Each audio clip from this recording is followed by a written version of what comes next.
અહીંયા ઉપસ્થિત માનનીય ચેરમેન શ્રી, ડિરેક્ટર શ્રી તથા ઉપસ્થિત બધા જ મહેમાનો અને મારા વહાલા સ્ટાફ મેમ્બર્સને મારા બહુ પ્રેમથી પ્રણામ. આજે હું મારા મીઠા શબ્દોથી અહેસાસ અપાવીશ કે દીકરી વહાલનો દરિયો હોય છે. તમન્ના છે મારી ચાંદ બની ચમકવાની, એક આરજુ છે મારી ગગનમાં વિહરવાની, એક સ્વપ્ન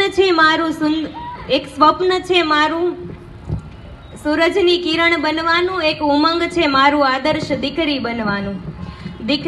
દીકરી એટલે આપણને આશીર્વાદમાં મળેલ ઈશ્વર. જ્યારે લીલાપાનની અપેક્ષા હોય અને આખી જ વસંત ઘરે લઈને આવે ને, એનું નામ દીકરી. કહેવાય છે કે 11,000 યજ્ઞો કરો અથવા 1,00,000 ગાયના દાન કરો અને જો એટલું પુણ્ય કમાવો ને ત્યારે તમારા ઘરે એક દીકરીનો જન્મ થાય છે.